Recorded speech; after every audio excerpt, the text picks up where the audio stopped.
नमस्कार,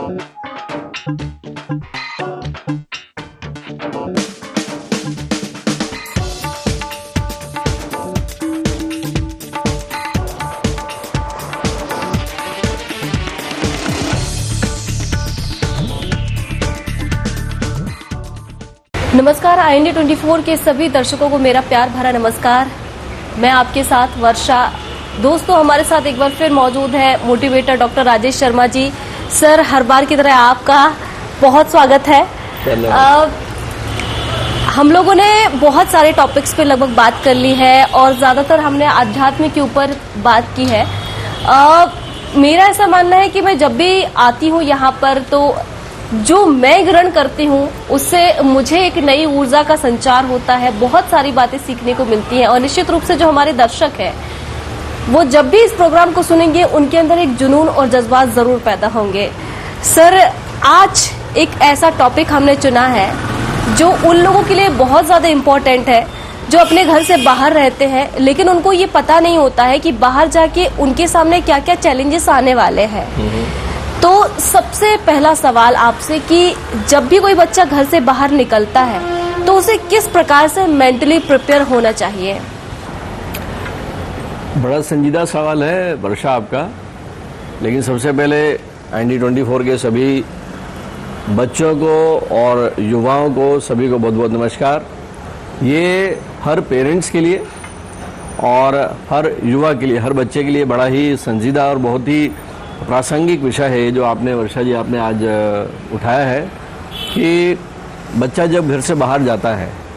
वर्षा, बच्चे दो कारणों से घर से बाहर जाते हैं। एक कारण तो होता है विद्या ग्रहण करने का, कि जिस कस्बे में रहते हैं, जिस नगर में रहते हैं, वहाँ भी चूँकि फर्दर स्टडीज़ के लिए अगर कोई स्कोप नहीं है, अगर वहाँ पे कॉलेजेस नहीं है, साधन नहीं है, तो उन्हें जो है मजबूरी में घर से दूर केवल और केवल ग्रेजुएशन के लिए, पोस्ट ग्रेजुएशन के लिए पढ़ने के लिए जाना पड़ता है। ठीक है। और दूसरा एक विषय है कि जस्ट ग्रेजुएशन के बाद में उनका कहीं जॉब लग गया, हो सकता है कि ये जॉब उनका पहला जॉब हो, उनके मनमानी का जॉब ना हो, मजबूरी में पहला जॉब है, तब भी उनको घर से बाहर रहना है। इन दोनों विषय में थोड़ा सा फर्क है। पहला विषय ये है कि स्टिल वो अभी युवा है, विद्यार्थी जीवन के लिए वो बाहर गया है, तो यहाँ पे लक्ष्य बहुत ही सीधा साधा है। उसे केवल और केवल एक ग्रेजुएशन करनी है, पोस्ट ग्रेजुएशन करनी है, उसका कॉलेज फिक्स है, उसका हॉस्टल फिक्स है, वो PG बनेगा या फिर दो लड़के मिलके बाहर जो है कोई फ्लैट लेंगे, और उसके बाद उसका एक टारगेट उसको मालूम है कि मुझे 3 साल के लिए बाहर रहना है। यहाँ पे ये भी एक इम्पॉर्टेंट पहलू है वर्षा, कि चूँकि वो कमा नहीं रहा है, वो अभी भी जो है वो अपने पेरेंट्स की सैलरी पे डिपेंड है ना, उसकी जो भी उसका खर्चा है, उसकी कॉलेज की फ़ी है, उसका जो बाकी हॉस्टल का खर्चा है, जो भी मंथली खर्चा है जो है वो उसके पेरेंट्स अदा कर रहे हैं। यहाँ पे उसकी जवाबदारी कहीं ज़्यादा बढ़ जाती है। एक तो उसके पेरेंट्स क्या सक्षम हैं कि आराम से उसे पढ़ा पा रहे हैं, क्योंकि कॉलेज का खर्चा, उसके हॉस्टल का खर्चा, उसकी फ़ीस और उसका बाहर जो भी उसका मंथली का खाने पीने का, और उसका वो बच्चा अगर अपने प्रति ईमानदार है, अपने प्रति खुद के प्रति ईमानदार है, तो वो बड़े आराम से 2 साल 3 साल बड़े आराम से निकाल लेगा, अपने लक्ष्य की प्राप्ति करेगा और एक अच्छी ग्रेजुएशन अच्छे मार्क्स से निकाल के जो है उसके बाद जो है अपना फ्यूचर तलाशेगा, अपने कैरियर तलाशेगा। दूसरा जो कारण है बाहर जाने का वो ये है कि आपका अब जॉब लग गया है। यहाँ पे आप एक तरफ से निश्चिंत हो, क्योंकि मन में एक खुशी है, आपके मन में एक प्रकार का एक अचीवमेंट है, मेरी नौकरी लगी है, मेरा जॉब लगा है। माँ बाप के लिए भी जो है एक अच्छा विषय होता है कि बच्चा जो है बाहर चला गया है कमाने के लिए, क्योंकि मुझे मालूम है कि भारत में वैसे ही हम जो है जब बहुत ज़्यादा जनसंख्या के देश में रहते हैं, जहाँ पे 65% आबादी जो है 35 साल के नीचे के युवाओं के लिए है और 50% जो है 25 साल के नीचे के युवा हैं, तो अधिकता है युवाओं की। और ये बहुत ही इम्पॉर्टेंट चीज़ है कि जब बच्चा या तो जॉब मिलता नहीं है, जॉब की तलाश में बाहर जा रहा है, अब इस समय जो है वो जब घर से बाहर है, घर में तो उसके जो है पेरेंट्स उसको देखने वाले हैं, उसको एक कंट्रोलिंग पावर उसके घर में है, लेकिन जैसे ही घर के बाहर जाता है तो वो अपने ऊपर खुद पे है, वो he is on his own wish. यहाँ पे बहुत ही समय नहीं लगता है वर्षा, कब फिसल जाते हैं हम। यहाँ पे अपने ऊपर कंट्रोल करना। अब इसके लिए जो है अगर वो बच्चा विद्यार्थी है तो निश्चित रूप से उसकी संगति बहुत बड़ा असर है उसका। वो गांव का बच्चा है, अगर एक छोटे कस्बे से आए और अगर बाहरी शहर में आए तो शहर की चकाचौंध देख के, क्योंकि आए दिन जो है हम भोपाल में भी अगर रहते हैं तो यहाँ पे बहुत से ऐसे युवा हैं जो आसपास के क्षेत्रों से आके पढ़ाई करते हैं, इंजीनियरिंग कॉलेजेस हैं, मेडिकल कॉलेजेस हैं या मैनेजमेंट के कोर्सेस हैं, वहाँ आते हैं। तो जैसे भोपाल की हवा लगती है, जैसे उनको यहाँ के शहर की हवा लगती है, तो अपने ऊपर काबू पाना, अपने ऊपर कंट्रोल पाना आसान नहीं होता। और ख़ास करके जो है जब बाकी जो उसकी संगति है वो बच्चा ना चाहते हुए भी जो है उसके साथ बह जाता है। तो यहाँ सबसे बड़ी बात तो ये है वर्षा कि उसे ना करना आना चाहिए। ये बात उसको एक अपने आप ये अपने ऊपर ये आदत डालनी चाहिए उसको कि if you don't want to say yes, say no. अक्सर क्या होता है वर्षा कि हम नो नहीं बोल पाते, येस भी नहीं बोलना चाहते, येस भी नहीं बोलना चाहते। कितनी सारी चीज़ें कंसीडर कर जाते हैं कि दोस्तों का ग्रुप है, नाराज़ हो जाएंगे, अगली बार बिरादरी बाहर कर देंगे। इससे डरना नहीं चाहिए युवाओं को, स्टूडेंट को इससे डरना नहीं चाहिए, क्योंकि वो जो दोस्त हैं, वो जो संगति है वो तो अस्थायी है, तो 2-3 साल के लिए बनी है। यहाँ तो उसका पूरा जीवन आगे है, पूरा जीवन। अगर 2 दोस्त जो हैं अगर उसके ना कहने पे अगर वो नाराज़ हो जाते हैं तो उन्हें नाराज़ होने दें। इसका मतलब है कि वो उसके असली दोस्त है ही नहीं, वो उसके हितैषी है ही नहीं, उसके वेलविशर है ही नहीं, वो उसको नुकसान करने वाले लोग हैं। तो सबसे पहले तो वर्षा मैं ये कहूँगा कि जो विद्यार्थी लोग हैं जो पढ़ाई के लिए यहाँ पे आ रहे हैं, तो सबसे पहले उनको इस बात का अडिग रहना चाहिए, इस बात पे कि वो चाह क्या रहे हैं। उनको अपना टारगेट रोज़मर्रा का, ये हो सकता है वंस इन ए वाइल, ठीक है, 15 दिन में एक बार जो है आप सैटरडे संडे बच्चों के दोस्तों के साथ में आप अपनी एक शाम बिता लें या जो भी करना है। दूसरा, सबसे बेहतरीन दोस्त होती हैं किताबें, जो ज्ञान, सबसे बेहतरीन दोस्त। मैं कोर्स की बात नहीं कर रहा, कोर्स के बाद भी अगर कोई आदमी बीएससी कर रहा है, बीए कर रहा है, एमबीए कर रहा है, बीई कर रहा है, मेडिकल कर रहा है, तो अपने कोर्स के अलावा ज़्यादा से ज़्यादा समय उसे जो है अपने ज्ञान अर्जन में लगाना चाहिए, क्योंकि अभी उसका आने वाला जीवन जो है इतना चुनौती भरा होने वाला है। उसका पूरा जीवन सामने दिख रहा है, यही उसके फाउंडेशन की या नींव बन रही है उसकी। तो यहाँ पे अपनी आदतों को सुधार के रखने का, अपने शरीर को सुधार के रखने का, किसी प्रकार के व्यसन में बहुत आसान है, तामसी प्रवृत्तियों में जाना वर्षा बहुत आसान है। इस धारा में बहुत आसान है कि हम जो है जब बाहर दोस्तों के साथ जाते हैं, दोस्तों के साथ बैठते हैं, 4 लोग जो है वो एक बंदा सिगरेट पी रहा है तो देख, एक कश लेके देख, एक कश लेके देख, कितनी आसानी से शुरू हो जाता है। ये तंबाकू खाना, सिगरेट पीना या दूसरे अल्कोहल किसी तरह का कंजम्पशन दोस्तों के बीच में, जो बच्चा है वो इसमें बह जाता है, उसे लगने लगता है कि यही तो ज़िंदगी है, सामने वाले की लाइफ, यार क्या लाइफस्टाइल है उसकी, उसके पास अच्छी बाइक है, ठीक है, वो क्या शानदार ज़िंदगी जीता है।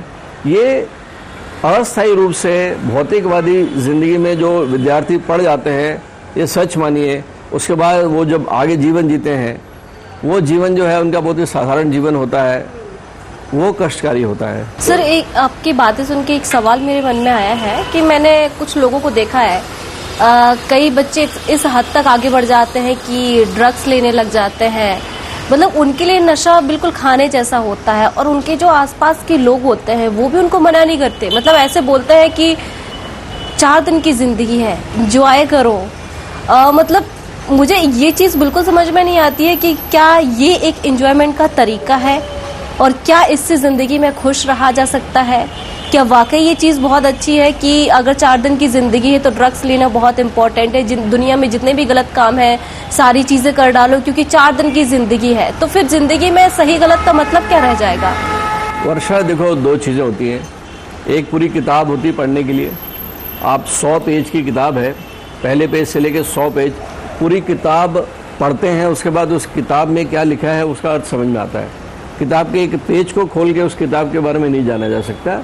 इसी तरीके से जो जीवन है पूरा, बचपन से लेके आखिरी समय तक जो भी जीवन है, इस पूरे जीवन को अगर हम कहीं ऊपर से एरियल व्यू से देखें यदि, तो बड़ा स्पष्ट दिखता है वर्षा कि जो 20-22 साल में जो बच्चा जो है जो इस व्यसन में पड़ जाता है, उसके बाद आगे की ज़िंदगी देखें, उसके बाद उसके साथ के जितने सहपाठी हैं, जितने दोस्त हैं, वो उस वक्त अगर किसी अनुशासन में है, अपने आप को रोक लेते हैं, उनका आप आगे जीवन देखोगे तो ये जो बच्चा है जो 20-22 साल में आप जो बता रहे हो कि 4 दिन की ज़िंदगी ऐश कर लो, इस बच्चे का बाद का जीवन देखोगे तो बहुत ही दयामय, इससे पिटीफुल।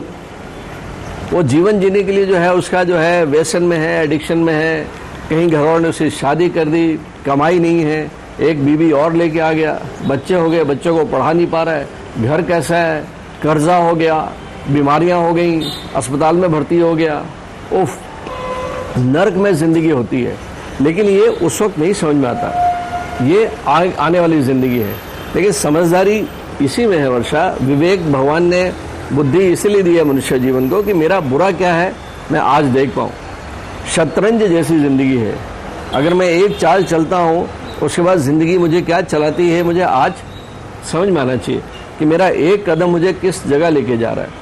ये बच्चे थोड़ी हैं, अगर ये बात होती, अगर आप जैसा बताते हो कि 4 दिन की ज़िंदगी है तो पूरा हिंदुस्तानी जो है इसमें लगा होता।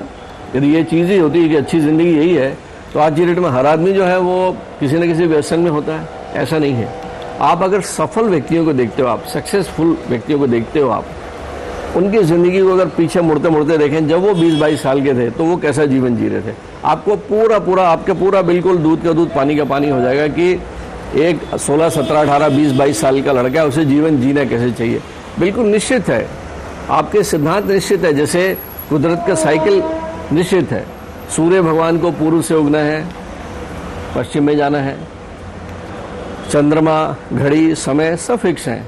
इसी तरह से ये जीवन बिल्कुल फिक्स है, इसमें कोई भी जो है रास्ता शॉर्टकट नहीं है वर्षा। और ऐसे ही ये बात जो है, बच्चा बाहर रह रहा है, हम सारे के सारे लोग जो पेरेंट्स अभी देख रहे होंगे साथ में, आपने भी जीवन जिया है घर से बाहर जाके, किस तरह की डिफ़िकल्टीज आती हैं, कैसे कैसे रास्तों से बच के हम अपने जीवन निकालते हैं, उसके बाद जो अपने बच्चों को पालते हैं। ये बच्चों को भी समझना चाहिए कि माँ बाप अपना पेट काट के बच्चों को पढ़ा रहे हैं। जहाँ पे धन की कमी नहीं है, जहाँ पे आर्थिक संपन्नता है, वहाँ तो ये प्रश्न नहीं उठता है। यहाँ वहाँ कोई प्रश्न नहीं है कि बच्चा कैसा भी है, पता है कि बीए कर लिया तो, बीए पास हो गया तो, बीए फेल हो गया तो घर का बिजनेस तो उसके साथ पड़ा ही हुआ है। ये उनके लिए नहीं है। यहाँ बात अगर करते हैं जीना इसी का नाम है, तो जीना इसी का नाम है, ये उन संघर्षशील परिवारों के लिए है जो एक आम सनातन परिवार के होने के नाते एक संघर्ष के साथ में जीवन जीते हैं, सफलता की ओर बढ़ते हैं, संस्कारित परिवार हैं। उनके लिए ये IND24 ये प्रोग्राम करता है। वर्षा, ये आपका प्रश्न बहुत ही महत्वपूर्ण और बहुत ही गंभीर विषय है आपका जो आपने आज चुना है।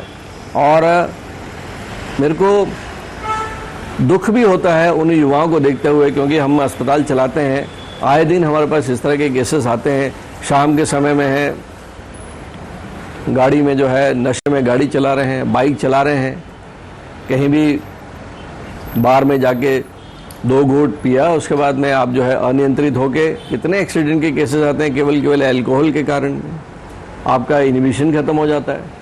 उसके बाद आगे जो है वो बेचारे माँ बाप जो है वो दूर के आते हैं, किसी का हाथ फ्रैक्चर है, किसी का है, माँ बाप आगे बेचारे बोलते हैं साहब पता नहीं बेटा तो हमने पढ़ने के लिए भेजा था, पता नहीं क्या कर दिया। बहुत ख़राब लगता है, एक भविष्य ख़राब हो जाता है एक बच्चे का। तो ये बहुत ही सेंसिटिव मुद्दा है कि जो बच्चे आज जो है रह रहे हैं बाहर, चाहे वो पढ़ाई करने के लिए रह रहे हैं या फिर कहीं जॉब के लिए भी रह रहे हैं, एक अच्छा जीवन जो है उनका जो आगे उनका इंतज़ार कर रहा है, उनको ये आत्मसात करना चाहिए कि कैसे जीवन के साथ खिलवाड़ ना करें। उस वक्त शायद सर उनको अहमियत भी समझ में आती, क्योंकि घर से बाहर निकल के हम अपने पेरेंट्स खुद ही होते हैं। जब घर पर होते हैं हमारे पेरेंट्स किसी काम के लिए कुछ मना करते हैं कि ये मत करो वो मत करो, तब हमें लगता है कि हमारी जिंदगी के सबसे बड़ी दुश्मन यही है। और जब बाहर निकल के दोस्त मिलते हैं, एंजॉय करते हैं उनके साथ, वो कैसे भी हो, पर उनके साथ उस वक्त हमें अच्छा लग रहा होता है तो हमें जिंदगी के मायने समझ में नहीं आते हैं। पर अगर ये जिंदगी के मायने समझ में आ जाए तो शायद मतलब जिंदगी बहुत हद तक आगे बढ़ सकती है। तो एक बच्चा अपना पेरेंट्स खुद से कैसे बने, और खासकर आदतों की बात अगर छोड़ दी जाए तो स्वास्थ्य को लेकर भी हम बात कर लेते हैं कि कभी कभी ये भी होता है कि घर से बाहर रहकर हम डिसिप्लिन में नहीं रहते, तो कैसे एक बच्चे को डिसिप्लिन में रहा जाए? वर्षा, आपने जो बात बताई, मेरा इसमें व्यक्तिगत मत मेरा ये है कि एक पूरा परिवार, इसमें कहीं ना कहीं परिवार का भी हल्का सा दोष है। अगर वो परिवार किसी अपने बच्चे को इतना दबा के रखता है, इतने नियम कायदे कानून, पेरेंट्स जो हैं अपने बच्चे से इतने ज़्यादा एक्सपेक्टेशंस रखते हैं, बहुत ज़्यादा यदि आप अपने बच्चे से आशा रखने लगते हो आप जो है कि बच्चा टॉप करे, बच्चा ये करे, बच्चा वो करे, और उसके साथ एक दोस्ताना बिहेवियर नहीं करते हो आप। पेरेंट्स को साइकोलॉजिस्ट भी होना चाहिए, पेरेंट्स को मनोविज्ञान भी सीखना चाहिए कि उस बच्चे का एटीट्यूड कैसा है, उसकी धीरे धीरे उसका व्यक्तित्व कैसा बन रहा है, और उसके साथ एक दोस्ताना बिहेव करते हुए उस बच्चे में इतना कॉन्फिडेंस भरना चाहिए कि बच्चा अगर घर के बाहर जाता है और उसका अगर मन कहीं ललचाता है तो सबसे पहले वो अपनी माँ या अपने पिताजी से बात करे कि मेरा ये मन कर रहा है। इतना ज़्यादा एक अंडरस्टैंडिंग अगर होती है तो मैं निश्चित रूप से कह सकता हूँ कि वो बच्चे बाहर जाके बिगड़ते नहीं तो चोरी छुपे जो है, जैसे ही घर से बाहर निकलते हैं, जैसे स्प्रिंग दबा होता है कि घर में बच्चा जो है युवा हो गया है, उसके मन में भी कई तरह के कौतूहल हैं, मीडिया को देख के, दुनिया भर के आपके इंस्टाग्राम में बाकी क्या चीज़ें चल रही है संसार में, उसके अंदर में इतनी सारी चीज़ें दबी रह जाती हैं। और जैसे ही बाहर जाता है तो जैसे स्प्रिंग उछलता है और उछलने के बाद कहाँ गिरेगा पता नहीं होता। तो ऐसे में परिवार की बहुत बड़ी जवाबदारी हो जाती है कि अगर ऑलरेडी आपकी प्लान है कि 2 साल बाद बच्चा बाहर जाने वाला है, तो माँ बाप के लिए विशेष रूप से ये मैं कहना चाहूँगा कि इन 2 सालों में कम से कम जो है उस बच्चे के साथ एक ऐसा, बिटिया के साथ या बेटे के साथ में एक ऐसा बिहेव बना के रखें। बड़ा भाई अगर है, आप पेरेंट्स हैं उसके, तो ये 2 साल 3 साल पहले से ही जो है एक ऐसी भूमिका बनानी चालू कर दें बेटे के साथ में, बच्चे के साथ में, एक इस तरह की फ्रेंडशिप कि वो खुल के बता पाए। उसका मन अगर कर रहा है कहीं स्मोक करने का मन कर रहा है, उसका मन कहीं कुछ और दोस्तों की संगति में बैठ के कुछ अल्कोहल लेने का कर रहा है, तो उसको इतना कॉन्फिडेंस होना चाहिए कि मैं पहले अपने भाई से बात कर लूँ, अपने पिताजी से बात कर रहा हूँ, अगर कोई बेटियाँ है तो अपनी माँ से बात कर ले, और उसके बाद बहुत ही, क्योंकि देखिए जिसको बिगड़ना है वो बिगड़ेगा, लेकिन सवाल उठता है कि ज़्यादा ना बिगड़ के कम बिगड़े है ना, तो कंट्रोल नहीं कर सकते। लेकिन हाँ, ये जो दोस्ताना बिहेवियर होता है ये आगे तक की ज़िंदगी जो है उसके मार्ग को प्रशस्त कर देता है, ये मैं कह सकता हूँ यहाँ पे। एक गाइडेंस, आप एक मार्ग प्रशस्त कीजिए बच्चों के लिए जो घर से बाहर रहते हैं। आपने नशे की बात कर ली है, आपने स्वास्थ्य की बात कर ली है और आदतों की बात कर ली है। किस रास्ते को उनको फॉलो करना चाहिए, मतलब उनकी जो दिनचर्या है, उनके डिसिप्लिन कैसे हो, मतलब जैसे अगर वो फालतू समय में है, उनके पास खाली समय है, तो बुक्स को उसको फॉलो करना चाहिए। और भी तमाम तरीके की चीज़ें हैं जब बच्चे कंफ्यूज रहते हैं कि बाहर रह के उन्हें कैसे रहना है, कैसे नहीं रहना है। मैं भी घर से बाहर रहती हूँ तो बहुत सारी दिक्कतें सामने आई हैं, मेरे सामने भी, तो बहुत सारे मन में सवाल उठते हैं कि कैसे रहा जाए, कैसे अपने जीवन को एक अच्छा और सक्षम बनाया जाए। तो कुछ बच्चों के लिए गाइडेंस दीजिए आप। वर्षा, देखिए, अगर हम एक साधारण एक एवरेज अगर हम ज़िंदगी को देखते हैं तो हमारे पास 24 घंटे होते हैं। इन 24 घंटों में ही एक आदमी सफलता के शिखर पे पहुंचता है, इन 24 घंटों में एक आदमी पतन पे पहुंच जाता है। 24 घंटों में या तो वो आबाद होगा या बर्बाद होगा। इन 24 घंटों को किस तरह से इनको हम प्रबंधन करें, जीवन प्रबंधन के साथ साथ में समय का प्रबंधन जो है इतना इम्पोर्टेंट है। इसको मैं इस तरह से कहूँगा कि 24 घंटे हैं, इसमें हम सामान्यतः 8 घंटे हम जो है हम सोने के, आराम करने के मान लेते हैं।